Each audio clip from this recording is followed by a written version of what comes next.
Son, you got a panty on your head.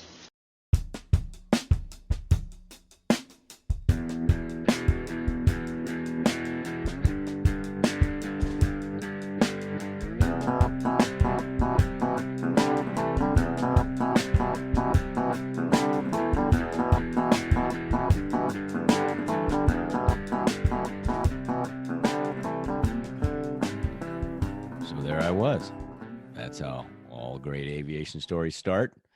And this is episode 15, repeat. Can you believe that? That's awesome. We're up to 15.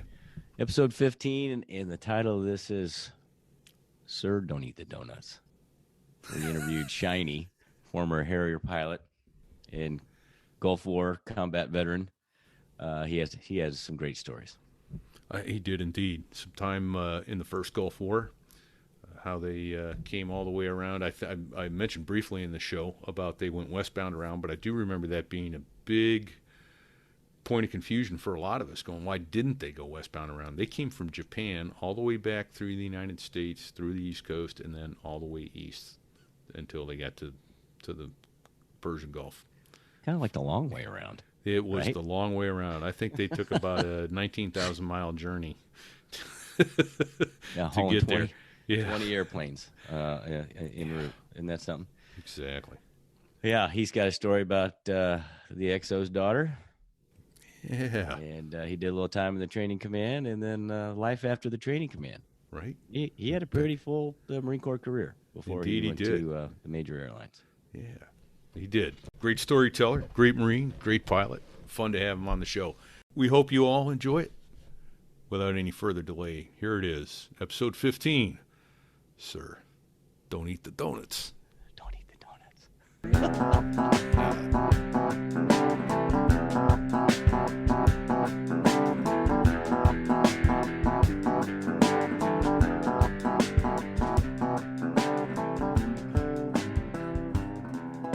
So there I was.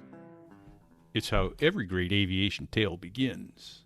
Greetings, everybody. Repeat here from Largo, Maryland this week. Joined by my co-host. We just can't talk. Joined by my co-host, Fig. Fig, where are you at tonight? Well, as your co-host, I want to say I am back in Kansas City, and we're glad. I am happy to introduce our guest, Shiny, who is also a former Marine Harrier pilot. Yeah, he might have been mentioned once or twice here. Yes, he was mentioned several times in other podcasts. So welcome aboard, Shiny. Thanks. Glad to be here, guys. I can't believe we're documenting this stuff. It's gonna be. You it's have gonna to be come. part of. It's going to be part of the permanent record after this. So, Yeah, just like that chewing gum incident in second grade. Yeah, as long as I don't have to swear on a Bible, All right, we're good. awesome. well, Shiny, we kind of like to start with all of our guests. Kind of give us a quick. How did you get into aviation? How did you get to, to flight school? How did that work? Where are you and kind of explain how that went? Well, it started out with me. I actually was in the Army Reserve to help pay for college.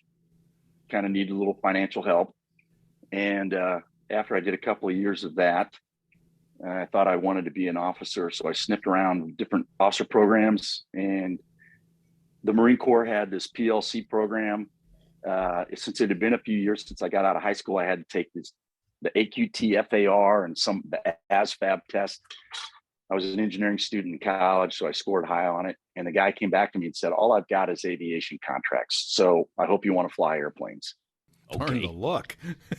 Yeah. And I was a little shocked. I was like, wait a minute. I thought I had to go to the academy or something like that to be able to be a, aviator in the Navy or the Marine Corps. I said, nope. So there I was, wound up doing the PLC program, and that's one thing led to another. Next thing I knew, I was down in Pensacola, Florida, learning how to fly. So You PLCs is platoon leader's course, course, and that consisted of 2 summers between your freshman and sophomore, and then your senior year, 6 weeks in Quantico. What summers did you do that? And do you remember which companies you were in? I was in. No, I don't remember the companies, quite honestly. I do remember a couple of drill sergeants.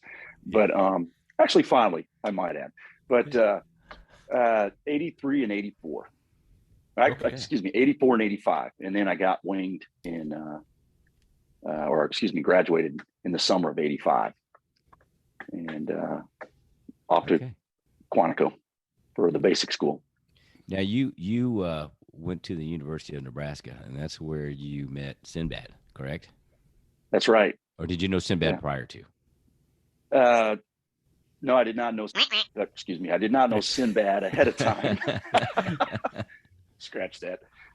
And there's another gentleman, Bobo, that we were all in the same fraternity in college, and I was the guy that was kind of the leader of the pack in that group.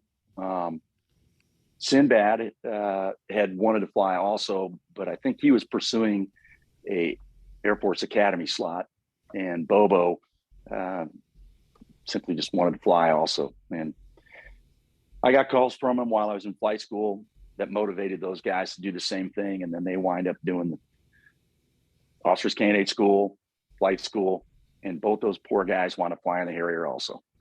All right. Here we are, 3 Harrier pilots in the University of Nebraska. Nice. You had 0 flight time prior to going to flight school, or did you get that like a 25-hour introductory thing? I did the 25-hour thing and debated going a little bit beyond that, but actually my dad said, you might want to just hold off there because you start incurring some kind of commitments that just stop there. You got enough to wet your whistle. You know, you're going to like this.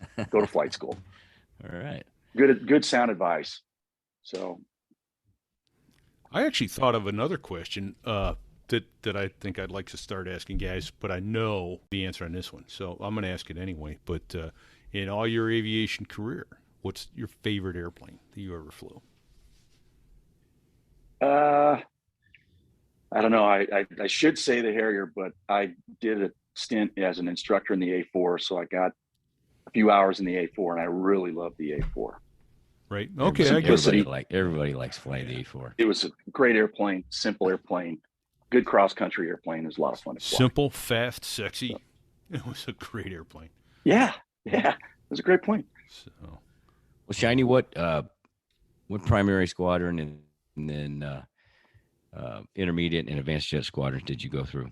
All right. So I was a doer bird. I was in VT2 down in Pensacola, and then went to Kingsville, and I was in VT23 there for the T2, and then VT21 for the A4. And then when you went back to being an instructor, you were in VT22, right? Yes. Or were you in 20? Yeah, because we had just a little bit of overlap there. Yeah, there was a little bit of overlap there. You were just about to leave. Well, obviously, we know you selected Harriers. There's a little backstory there. I actually was going to be an RF4 guy. And then what happened was the RAG was in Bergstrom at the time. The Air Force ran the RF4 RAG, and they didn't have any availability for, 3 or 4 months. And you guys both know the Marine Corps. The Marine Corps didn't want you sitting around too long. And so I got a call from the senior Marine saying, you want the good news or the bad news? I'm like, well, that doesn't sound like a good proposition, but I said, well, I'll take the good news. He goes, there's no good news. You're going to go fly the Harrier. So well, that is good news. Yeah, I thought that was good news. Yeah. But he was an old F4 guy, so he kind of wanted me to fly the F4, and that was that. So, yeah. Well, so I wound up in the Harrier, and I was happy to be there. So there I was. You got to the Harrier fleet in the late 80s, 89, 90? Yeah, when did you show up at the RAG, Shiny? When I showed up at the RAG, the years kind of, it's a long time ago, but I want to say I got to the RAG in 88. Does that make sense? 87 or 88. So you got winged in 88, and then went to the RAG. Okay. Yep. And and there's a backstory there too. So myself and a few other guys, we were supposed to be Yuma based, and just before we finished up with our Harrier training, we got a call to go see the group CO, and he gave us the you guys want the good news or the bad news spiel again, which is kind of my Marine Corps career. And he said, well, only one of you guys is going to go to Yuma. The rest of you guys are going to stay here in Cherry Point. So looked at my roommate at the time, and I said, well, I guess we should have picked a place down on the beach instead of here in Havelock, North Carolina. Because the thinking at the time was this is just a temporary deal. We'll get them with the rag, and then we're moving out to Yuma, Arizona. So now we're going to be there in Cherry Point. So I was going to originally go to 223. They wound up, because I didn't want to stay in Cherry Point, they wound up swapping me and another guy that didn't want to deploy. I wanted to deploy. I wanted to be gone. I wanted to go. So that's what put me into VMA-231. So we went over to Westpac shortly after we got done with the rag. Wow. So how long were you in the squadron before you deployed? Probably about, I think it was about 6 to 8 months. You know, we're doing all the workups, getting everybody their combat proficiency. They had to be above a certain percentage before you could deploy. And so we had to get everybody up to that level. And then we went over to Iwakuni. There were, if I remember right, several lieutenants in VMA-231, right? You and then and like a half a dozen other brand new guys, right? I think there were 9 of us. Okay. Gee, why are total. you laughing? Because I got a funny feeling I know where this one might be going. I think I do too. It's okay. So Shiny, if I remember right, that one time you told me a story about some donuts, and that's correct. Yeah, that was us. So can you shed a little light on that? Why that happened, how it went down, that sort of thing? Well, of course. So as lieutenants, you're always, you're catching you guys are the FNGs. You guys are, you don't have any experience and whatever. And it's all good fun. But after a while, we started to kind of plot a plan to figure out how we could get back at the guys that were constantly, it's like fraternity hazing, So how are we going to get back at these guys? So we were in the Philippines and a few other guys, call signs only, Curly and a couple of others. We got together in somebody's BOQ room and started brainstorming on what can we do to get back at these guys. And there wasn't any alcohol involved in this planning. No, there might have been a little bit of alcohol involved. But I remembered a fraternity prank that had occurred when I was in college and that seemed like it might fit the bill. So in short, we got a box of donuts and put them in the ready room and advised the CO and another guy, that'll come into the storyline later here. You probably don't want to eat any of the donuts, gentlemen. But the captains and the 04s, they all partook in the donuts. And then one individual moved the wax paper from the bottom of the box and saw a picture of 9 of us with donuts on our cranks and a sign that said compliments of your lieutenants. So the donut, what little bits and pieces of donuts were remaining in somebody's hand were flying all over the room. And, but we owned those guys from that point on. Oh, sure. So they may beg to differ if you guys do any shows with them, but I think we owned a little piece of every one of them after that. First one to the board, first one to the whiteboard wins. That's right. With all the markers. That's right. You've already won, my friend. Keep it up. So, yeah, exactly. Yeah, that was it. That got immortalized later on with the commanding officer of the squadron. Even when he was doing his retirement spiel, said something about never take a donut from a lieutenant. And there's a whole nother story that probably is not fit for public consumption on that one. But well, feel free to share it. We can edit it out if we need to. But and it's okay to drop occasional curse. Well, I was approached by a very senior officer afterward that wanted clarification of what this whole donut thing was about, because everybody snickered in the room, and this gentleman was not privy to the whole story. And so when I said, "Well, sir, I don't think you'd appreciate what happened," and he's like, "No, I got a hell of a sense of humor." So I told him basically what happened. He said, "I would have probably court-martialed you," and I didn't know if the guy was serious or if he was messing with me. And that was a general. That was a general, a rather, yes, that was a general, a 4-star. Man. Yeah. Oh man, that reminds me of the movie Good Morning Vietnam. You know what? I got a sense of humor. I'm funny too. The uplit tight lieutenant, Oh, and I actually had a run-in with with that general's dad years later in Yuma, Arizona. He was the oldest Marine in attendance at a Marine Corps ball. And as a token of the appreciation, they were going to present him with a gift. And of course, the entire place got silent when I'm back there at the bar with a couple buddies saying a pair of platform shoes, because he was a short little guy. And, you know, well played, sir. I got a little FaceTime with the jet, but he did have a sense of humor. I will add that particular guy who was also a general in the Marine Corps, father of this other general who served in Vietnam, he did have a good sense of humor. He got a kick out of that, but he was vertically challenged. So, nice. Of course, it was completely silent when you said that, so it echoed and everybody heard. Oh, it was all the bar noise, everything just went dead silent when I said a pair of platform shoes. So that's awesome. Oh man, but speaking of that and doing pranks on very senior officers, I remember when I was in Hawk Missiles, the prank was always going around. You know, touch a guy's shirt. You know, you got something on your shirt. They look down and you run your finger up their lips and nose. So one guy goes to the other. It was kind of like the Fig story. You know, I'll bail you out of jail if. The guy goes, I will bet you $500 that you won't go up to General, who was the CG of the wing, a 2-star. And actually a pretty affable guy at the time. And he goes, that's not one I'm going to take. It's like, okay. So Rich went up to the general later and said, hey, just a question. You know, someone bet me that I wouldn't do this to you. And just curious, what would you have done? He goes, well, what was the bet? He goes, it's $500. He goes, yeah, you would have needed that $500. I'd have taken it from you at office hours. So he wasn't going to split it with you? Is that what you're saying? No. For a second, I thought you were going there. Well, yeah, I'll split it with you. I'll take $250. Oh, there you go. Right? Yeah. Yeah. No, he was like, yeah, no, that one crosses the line. I'm not going to let you do that. Well, I want to lead this. I wanted to lead this line of questioning a certain direction now, because you're one of the few. You're one of the few guys that were almost. You know, you're just a little ahead of me and Sinbad and those guys, and you were in the right place, right time, and tell us about your WW Gulf War I experience. You guys went from Westpac, right? We did.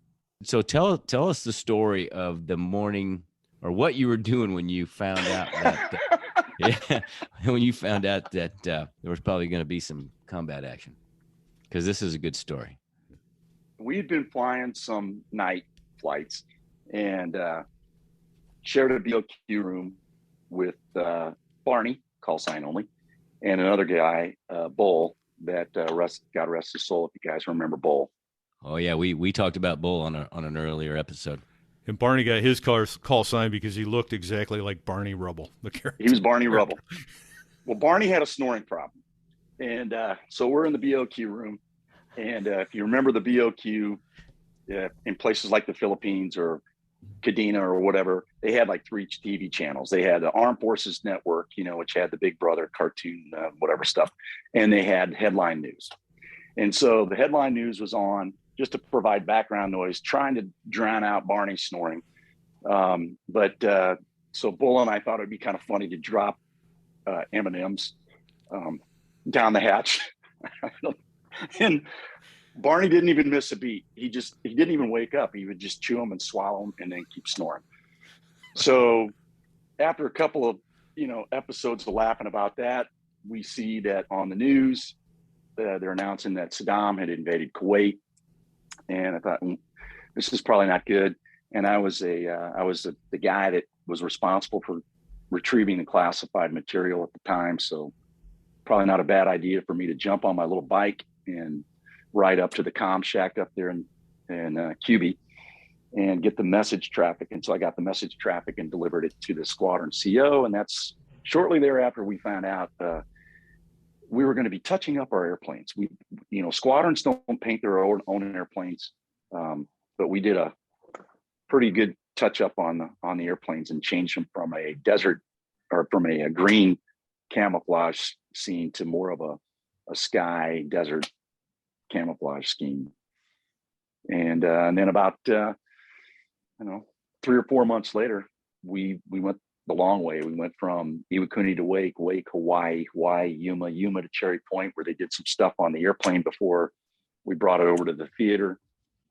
Cherry Point to Rota, Spain to King Abdulaziz, Saudi Arabia. Got there just in time for the holidays, just before Christmas. Merry Christmas. So Merry Christmas. And there was another guy that when I opened up my canopy was there to hand me a fake beer because, we weren't supposed to be having any alcohol. And that would be a gentleman you should have on another show, maybe Sal. You guys remember Sal? Oh, yeah. Blast from the past, right? Yeah. Yeah. Good old Sal handed me a fake beer. And a name I hadn't thought of in 25 years. I know, right? Yeah, That's why this is so cool. This is really cool to talk about this stuff. But we got to plush accommodations in the good old government GP tents right there in the middle of a soccer field in the middle of nowhere in Saudi Arabia, just south of the port city of Jabal. It had, like an 8,000-foot strip or something for the prince to fly his jumbo jet in and out? Somehow the field or the soccer stadium was affiliated with the Saudi Naval Academy there. Okay. And I think that's hence the name King Abdulaziz. And the Seabees came in and did some improvements. So they added on aluminum matting at the front end and the back end, hides for the aircraft so we could keep them separated a little bit, and some fuel pits.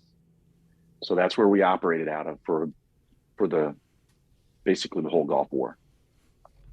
Yep. That was pretty forward location, if I remember, to the border. Yeah, I can't remember the exact distance, but we were about maybe 10, top end, maybe 15 minutes from the control points that were around the country of Kuwait. That when you would take off on a mission, you would be sent to a control point where you check in with the DASC, the Deep Air Support Coordination Center.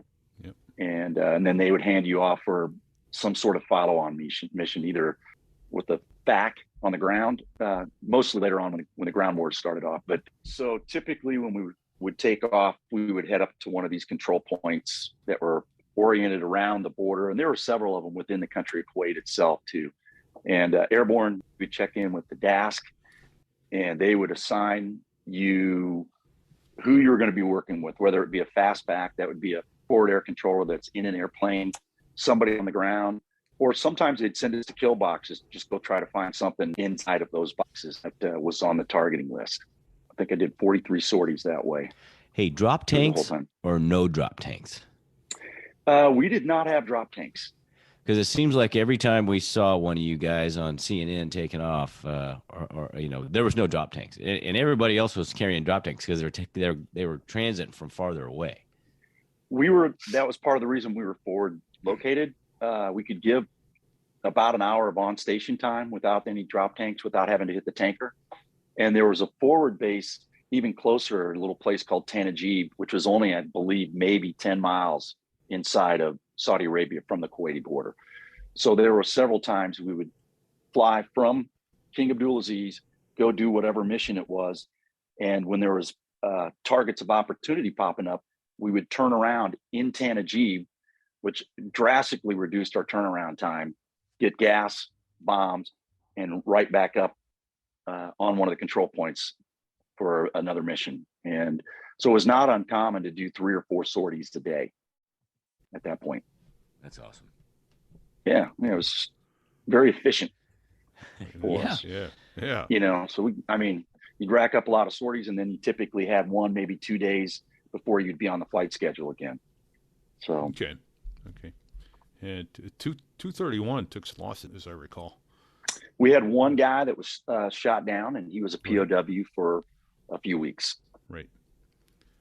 And 542 lost 2 airplanes. Yep. One guy was Vapor one of the guys in 542? Vapor was in 542. Okay. Vapor was 542.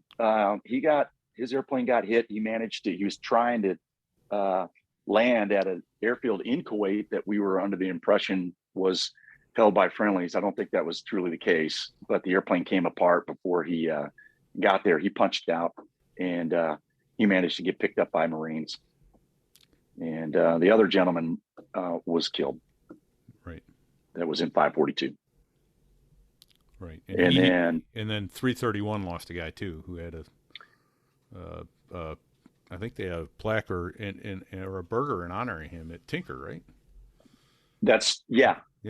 And I think he was killed on the highway going up out of Kuwait City. Yeah. And then there was a gentleman from the Tomcats that was a POW also. There was 5 Harriers shot down, 2 killed, 2 POWs, and one guy that got his airplane a few miles away. I don't remember the other POW. I know the one from your squadron, and I can't think of the other one from 331. Didn't 331? Weren't they operating off a boat?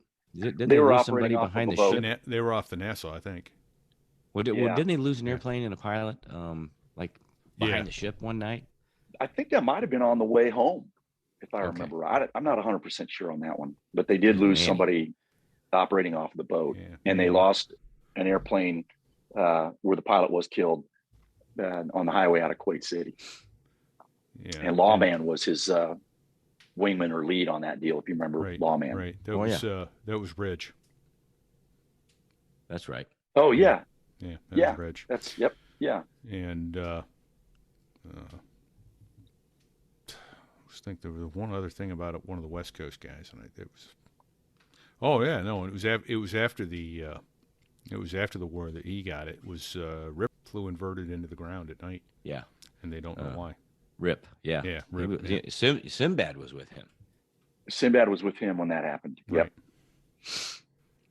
Okay. Yep. So, enough death and destruction, huh? Jeez. Yeah, I know, right? Speaking of destruction, can you recall any good details of any of your combat stories? Well, it kind of ties into probably something you're going to ask me about later, I'm sure. But but the one that still gives me chills, when the ground war kicked off, we got a real-time mission when we were sent up to one of the control points where we checked in with the FAC that was on the ground, the forward air control that was on the ground. And he was embedded with, I want to say, one of the LAR battalions. And if you guys remember, Saddam had lit off all the oil fires. So the visibility was pretty bad. And these guys had movement on their flank, and they were concerned that if I remember right, the CP was in the process of being moved, and they were concerned they were going to be overrun. So we got called in on this position, and punching in the coordinates. If you guys remember, you could get lat long or you could get grid. Right. And the guy was giving us grid. One of the problems in Kuwait is you have a zipper line where the grid doesn't really conform very well. And so the grid that he gave us was way off, like hundreds of miles off. Oh boy. Understandable, because he's, under a little bit of stress. So he gives us lat long. We punch it in there. And the guy that we would take turns leading, because you'd lead one sortie, the other guy would lead the other, just to kind of give you a break. And the lead on that sortie said, hey, I punched in the coordinates. I'm going to go down and take a peek. He went down to take a peek, and the vehicles that they wanted us to drop on we BID'd them. They were friendlies. They had the panels on top of the vehicles. Oh boy. So he popped up, came up, reestablished mutual support. And then he says, why don't you go down and take a look? I go down and take a look, and sure enough, those are friendlies. So it's the fog of war. It was very chaotic. And I found out, years later, that what had happened was they were doing like a bounding overwatch, where one element would move, take a protective defensive position, and the other element would move. They weren't exactly moving along the lines they should have. So the one element perceived the movement of the other element as coming into their sector as hostiles coming out of the Al Bakwan oil field, which was one of the big oil fields in South Kuwait. And I wound up running into one of the gentlemen from that LAR battalion later on, and he wound up getting the Navy Cross. He retired as a full colonel, but they wound up actually getting Cobras in there because they could sort it out a little bit better than us fast movers trying to dip down below the oil fire smoke and picking out what's friendly and what's not down there. But that gives me chills, because I was afraid I could have dropped on my own guys, Oh, that could have gone bad. I mean, if you got trigger happy, that would have been a bad ending. Yeah. So how low did you have to go if you just get me in the ballpark to paint the picture? How low did you have to go to get below the the smoke line so you could see? It kind of varied, but in a lot of the places you had to get down to probably around 3,000 to 4,000 feet, maybe even a little bit lower than that.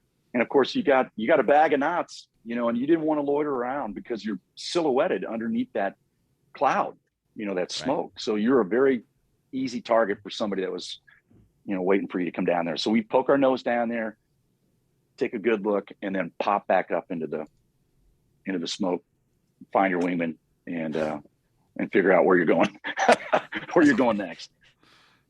And it was chaotic. I mean, I've still got the HUD tape from it, and you can hear Betty in the background saying, "Bingo, fuel," because we were kind of pushing it. Yeah. Those were our guys down there. And, as a Marine, man, you're taking care of your bubbas. So we were getting beyond our fuel state, but we had a close in place that we could go. We could have gone to that place I told you about earlier, Tanajeeb, to get gas. We really needed it. So these sorties, this was before flying with Nogs. So this was all, was this daytime? Most of the time, was it daytime flying, or were you flying at night? This particular deal was a daytime deal. As you remember, we were flying what they called the day attack airplanes. We did not have FLIR. We did not have radar, no night vision goggles. We're a visual bomber at that point. Even then, you really didn't have enough time. You had to be really good to get the angle rate bombing system, the ARBs, to lock on to something to give you a good solution. So we were using barometric and radar altimeter, CCIP. Yeah, you had to kind of have your A game with all the HOTAS to make it all work right. So HOTAS is hands on throttle and stick. All the various switches. Yeah. If everyone looks at a mock-up or go Google a picture of a tactical aircraft joystick and throttle, you'll see a half a dozen buttons or more on each one of those items, and they control your speed brakes, your radio, your trim, your nose wheel steering, your guns, your pickle release, your bombs, a million different things. The display that you're seeing in your HUD, all kinds of things. It's a real target. It's a real target sensor. Yeah, real video game being played there, so to speak. I think that's why kids today are probably better suited going in. Yeah, they're probably better off for it than we are. Yeah. No kidding. All the Nintendo controllers are so similar to all the different buttons on the thing. So I have a note jotted down here to remind me from a conversation you and I had previously, Shiny. Were you involved in the Highway to Hell? I was. Tell us what that is. What was that about? Well, basically there was a main road that came out of Kuwait City that once it was perceived that the senior leadership of whatever Iraqi forces were in Kuwait were trying to escape north back into Iraq, they were on the highway heading north out of Kuwait City. And so it was on the the ATO, the Aviation Tasking Order, where we had a different ordnance loadout, different fusing for different kind of like a lower altitude type of persecution of the targets, if you will. So we check in on a control point just out over the water, basically a beam Kuwait City, and wait for your turn to go down and go up the road. Because everybody was funneling through that. So the chances of, a blue on blue with another airplane or something like that were pretty high. So anyhow, it was being controlled in such a way that, next they had a whole stack of airplanes waiting for their chance to go up the highway.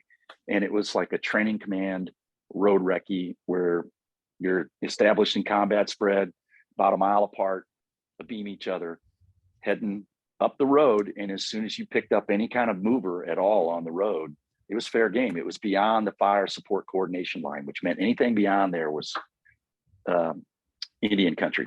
You could bomb the target.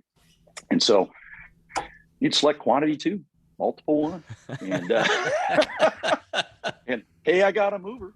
And so we had our tactics where you've got the lead, you persecute the target, and your wingman is going to come up on the other side of you and make sure that there's nothing coming out of it off the ground towards you, mutual support, and then you just reset and continue up the road. And we did that until we ran out of ordnance. And at that point in time, we were carrying rockeye. So we were typically carrying 6 rockeye. So dropping 2 at a time. Explain what a rockeye is for somebody that maybe doesn't know.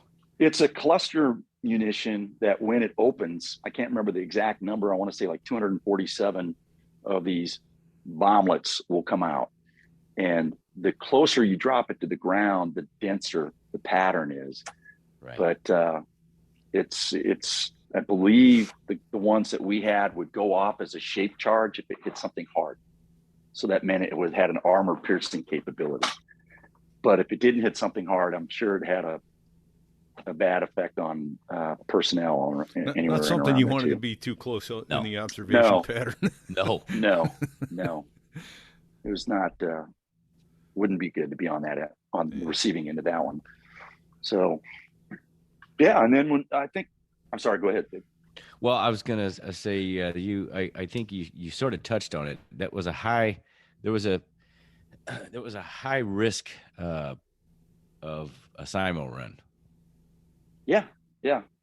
Explain that to the layman. What you're talking about. So a SIMO run would be, I've got my wingman or my flight lead.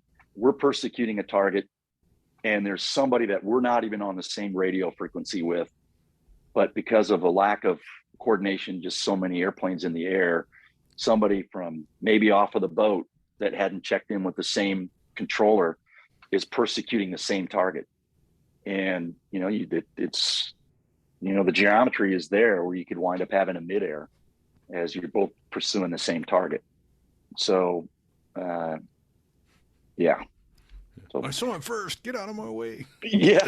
Right. And they're not on the same radio frequency. So the best thing you can do is tell your wingman or your lead, hey, SIMO run, and knock it off, climb. So, yeah, it had to be, I mean, that was probably as big a threat as anything else there at that point, because I think the Iraqis were on the run. There were obviously still some surface to air shoulder fired missiles going off, but nowhere near like they were earlier on. So. Well, that's awesome. Thank you for the story. You're a bona fide war hero, Amen. Yeah, man. Just doing what I got. Got trained to do. Pete and I watched the whole thing on CNN in the VMA-214's ready room when you guys came back. We got trained to do it. We didn't get to do it. You were just you walked a little taller, and you had that combat swagger, and we were like, damn it. It ended in 4 days. Couldn't you guys have been a little less effective and let us get our chance at the? Yeah, 4 days, really? Come on. That was well, rude. I think that you're talking about the 4 sorties a day. No. Was it when the ground war 4 days? The ground. Yeah, it was. It was pretty quick. I mean, in fact, on the first day of the ground war, different sortie that I was flying, probably did 2, maybe 3 sorties that day. And the fire support coordination lines, that's the line from which anything beyond it does not need positive control from somebody on the ground, but any target that was on the friendly side of that, there had to be somebody on the ground that gave you a cleared hot, that told you that, because you wanted to make sure that was not a friendly that you were targeting. And you would check in with the controlling entity, and every time you went up there, a different fire support coordination line had gone into effect. It was moving so fast, right? It was moving so fast. It was crazy how fast it was moving at that point. So you came back to Cherry Point. Yep. And this is where the timeline gets a little weird for me. But I bring the story up because it was mentioned by Sinbad. It was mentioned by Sinbad. I heard that part. So you are in a unique position because you you started dating the executive officer's daughter and then ended up marrying her. And then the executive officer became the commanding officer. So, and that's when I had to go somewhere else. How did that come about? how did you become to date the XO's daughter? Well, so we got back from the golf, and everybody kind of went home to get reacquainted with their family and friends back home. So I'd gone back to my hometown, and I don't know, it's probably a week or 10 days later, I'm back in town, and the squadron is kind of starting to reassemble again, with everybody coming back from saying hi to mom and dad and all that. And there was a bar in the BOQ there on the base at Cherry Point, the Dirty Shame. Dirty Shame. You guys remember Dirty the bar? Shame. Dirty Shame. And, you know, we'd all get together and play the dice games that we all played and whatever. And so, yeah, I'm at the Dirty Shame. Most of the squadron's there, if not probably everybody. And the XO is there, and with his lovely wife and his oldest daughter. And he introduces us, and, you know, we're making small talk, and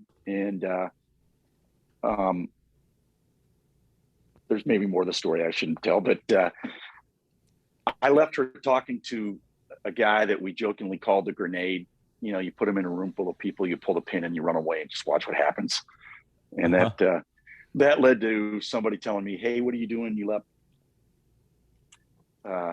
somebody talking to the grenade. Get back over there and talk to her." So I go back over and I talk to the XO's daughter. And so there were 5 of us lieutenants that were single. And so we kind of had our own little rat pack that did all sorts of stuff, you know, go sailboating, jet ski riding, all that kind of stuff. And then donut runs. After about 3 or 4 months, things started to get a little bit more serious. And eventually we wound up getting married. Yeah. And so you were married, and the XO became the CO, and that didn't look good. So you were told you needed to find somewhere else to go. Is that correct? Yeah. At that point, there were already some people concerned that there could be a nepotism type of thing. And I would argue, if anything, that was just the opposite, because I wound up with some pretty crummy things that I don't think I would have doled out to my favorite if that was indeed the case. JAG investigation in New Bern, North Carolina, on a stabbing, and a field flight performance board for a student who wasn't doing too well in the training squadron. So, yeah, I had a full plate. And so anyhow, the XO called me into his office and said, "Hey, where's this going? Because I think I'm going to take over the squadron. And if that happens and you guys are serious, you're going to go somewhere else." And so all the above happened.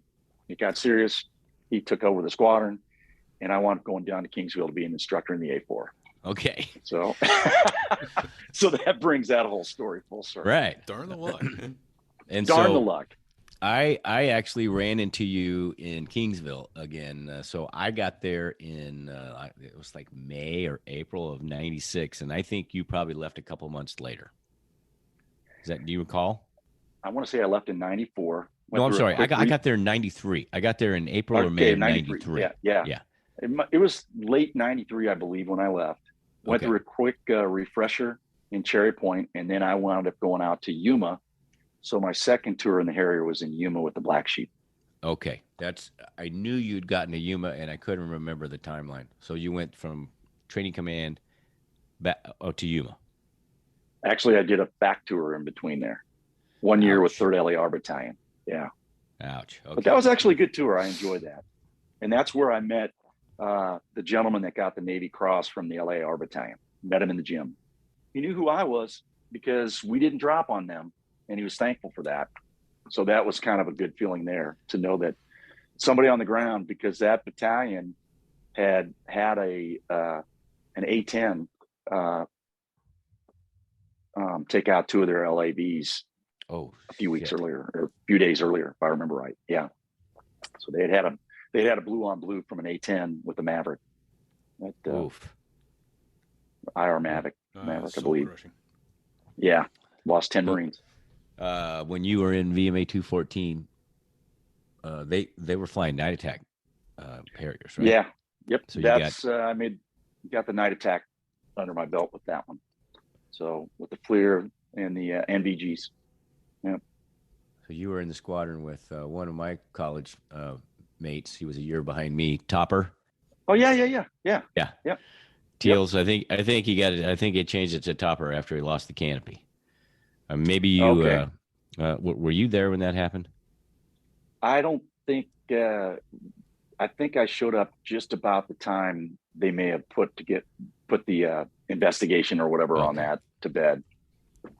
Yeah, because that didn't happen while I was there.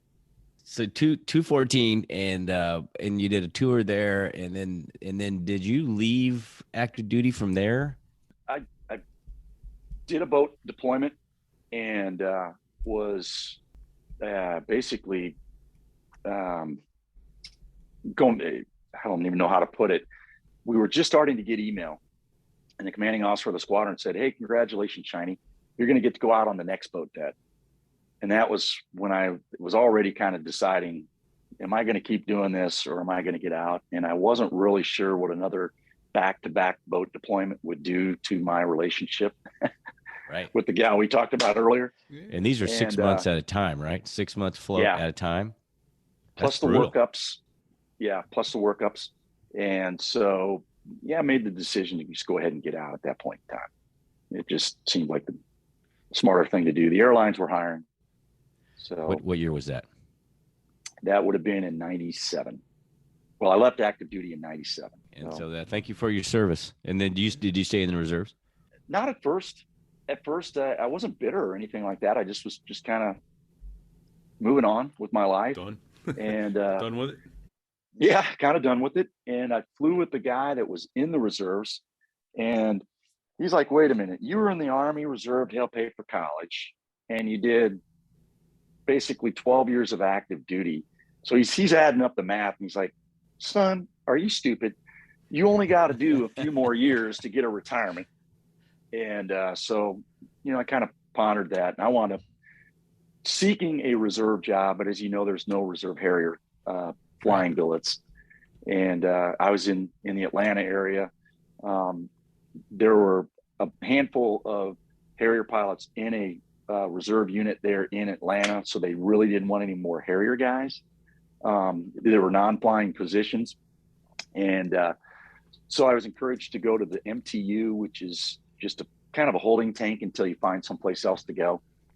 And I did that. And then eventually I just decided I'll finish up with, we jokingly called them the coloring books. I did command and staff and a few others to just go ahead and accumulate the points. Because at that point, all you had to do was get, I think it was 50 points a year to be a good year towards retirement. So I got my retirement. It'll show up here in a year. Well, you're going to like that. So, at least I hear. Mine hasn't kicked in yet. Well, like I said, thank you for your service. Indeed. Yeah, thank you. Yeah. I think we all did our own little part. Some of you did more than others. I watched your combat experience on CNN. I didn't get my combat experience till later when I was flying the C-130, where I couldn't even shoot back in. And you didn't get over for Southern Watch or anything like that? No. Did you get over for any of that? No. Nope. No, we didn't do any of that stuff. Not in 223. That what happened was they dumped all of the non-qualified guys that hadn't gotten the checks in the box to go into 223 and said, "Get them ready, Trip." And so he put an amazing effort together and had us ready to go, and the damn war ended. You guys kicked too much ass too soon. We never got a chance. We weren't all not ready, but everybody that wasn't ready to go with the gun squadron they were in wound up in 223, and watched their buds fly off into the sunrise to go over to the Middle East. So, all right. Well, I pick up for some reason. I thought you did a boat bet, but you never did a boat. And Pete, you didn't do it. I was the alternate, and I did the workups for the boat. Did you go on the boat, Pete? Did you go on the LF6F? No, I did the workups on the Wasp. But that's what I did. I did too. Yeah, we did those workups, but didn't wind up going. Then we wound up doing a Westpac instead of a boat deck. Right. And then when I got back, then I wound up getting over to 203. And then he offered me 3 years at the Pentagon. Was that Vapor? So, that was no, that was pre-Vapor. I can't remember the gent's name, but he's actually at my airline. And oddly enough, we're sitting on a dark night one night in the cockpit, just the two of us going from middle of the country up to Anchorage, Alaska, and started chatting and realized who he was. I went, oh, really? You're the reason I'm here. You're the guy that forced me out of the Marine Corps. Yeah. You forced my decision. Yeah.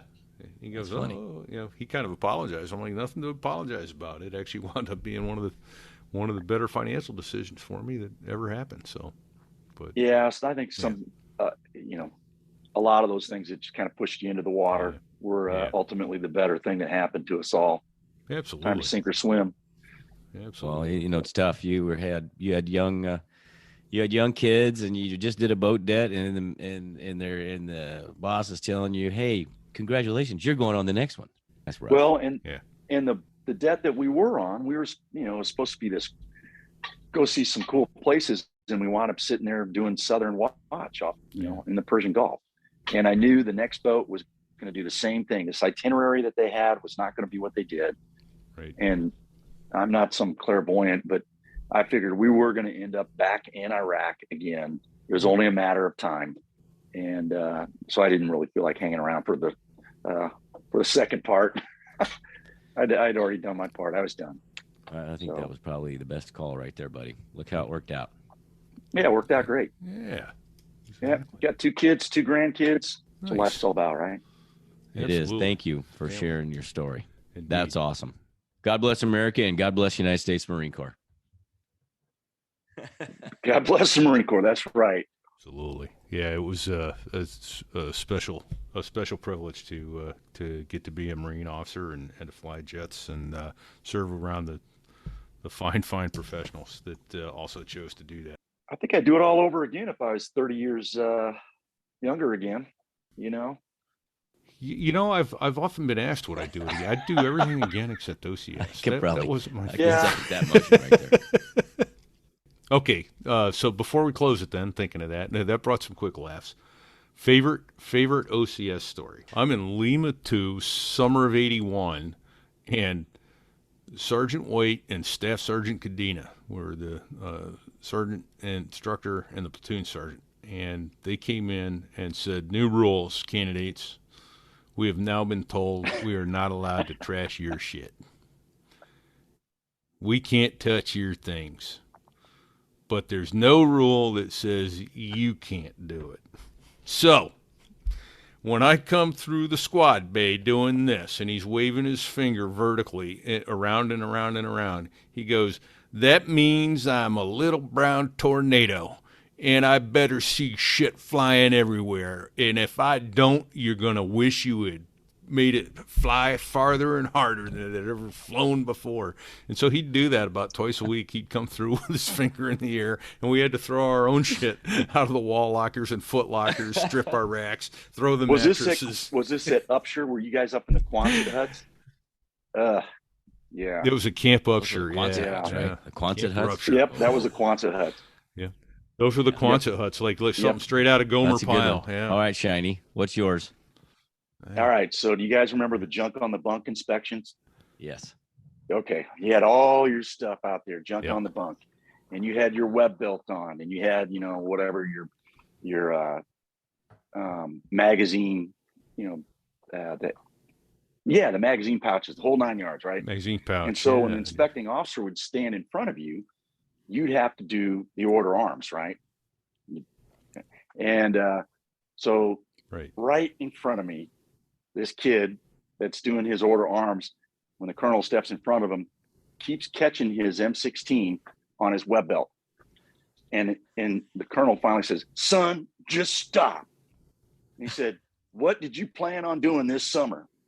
And he's like, "Well, I'm not really sure, sir." And he's, "May I suggest a weightlifting program? Because you're letting that 6.5 pound weapon kick your ass." And so the entire squad bay, of course, starts dying laughing, and then now we're all out there doing mountain climbers because, we weren't supposed to be laughing. Yeah, you lost your bearing. We all lost our bearing in front of the colonel. You lost your bearing. Yeah. So, I mean, there were so many things. I don't know if it's the stress, what it was, but the simplest things would make you laugh. Oh, and, sure. Yeah. And I don't know how. Yes, as long as it's Yeah. happening Especially to when it was somebody. happening to somebody else. But I don't know how the drill sergeants ever kept a straight face, because the funniest things they said. Oh, I know. They were pure. And I do have pure one genius. other one. Do it. One Say other it. one. When they would come out in the morning, early morning, and they're banging on the garbage can lid or whatever, get online, and everybody's got to stand at the end of their rack.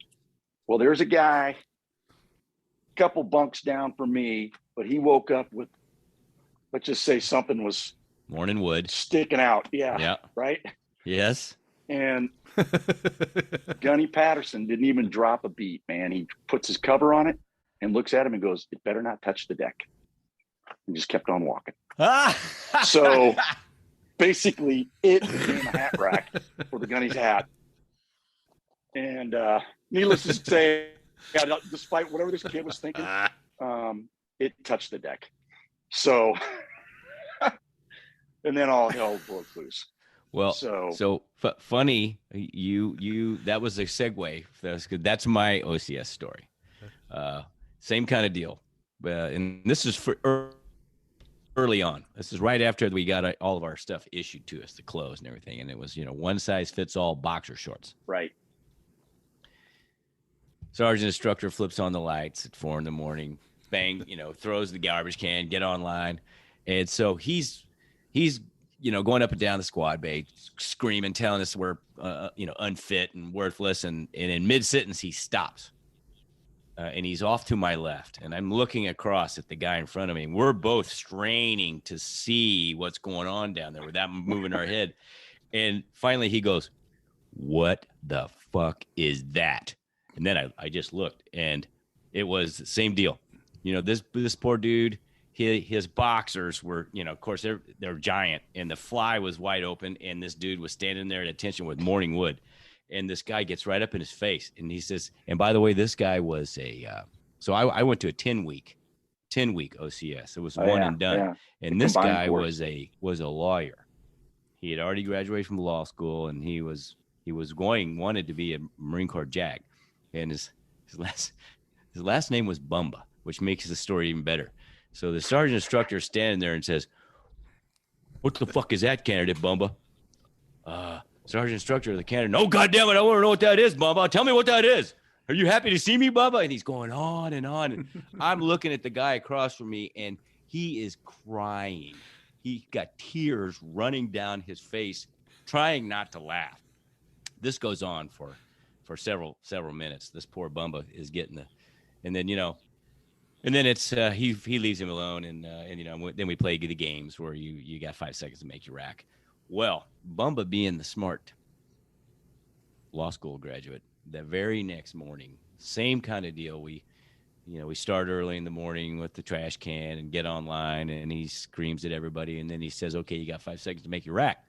So, of course, it's nobody can make a rack in 5 seconds, and you get back online. And this is pretty standard. Well, we're trying to make our rack in 5 seconds, and we hear this screaming from down there, the other end of the squad bay where Bumba was, and I look real quick to see what it was about. The sergeant instructor was standing behind him. Bumba put his boxers on backwards, so that wouldn't happen again. So Bumba's bent over now, making his bed, and his entire ass crack is hanging out that giant fly and he says, "What are you trying to tell me, candidate Bumba? What is it exactly you are trying to tell me?" I'll never forget that. And the laugh that you have. Man. Yeah. Oh my God. Those guys were so creative. God bless them. United States Marine Corps.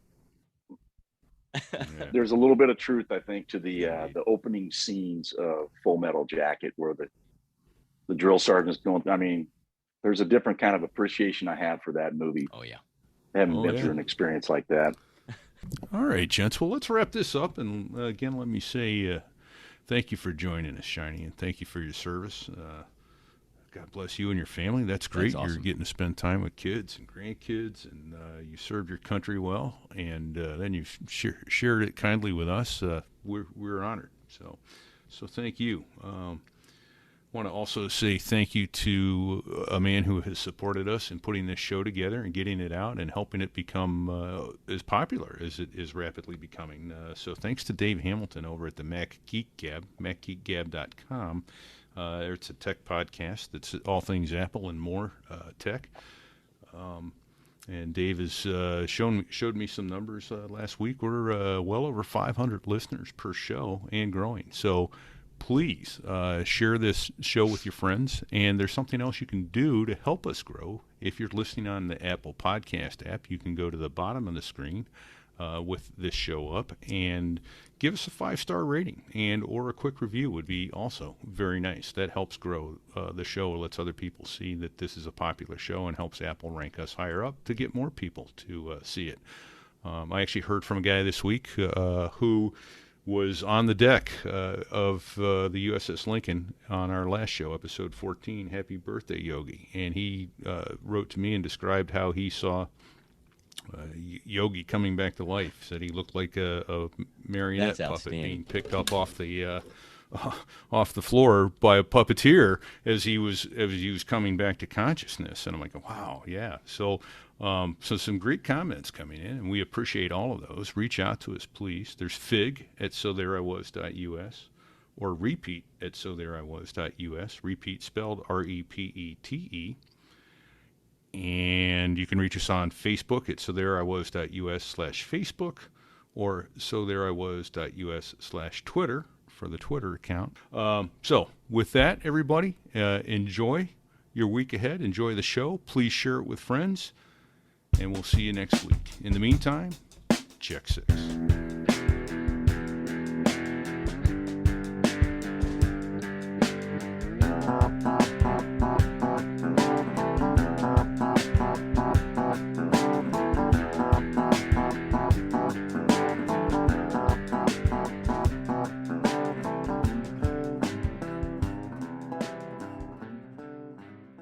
Time to make the donuts. I made the donuts. Time to make the donuts. Time to make the donuts. Time to make the donuts.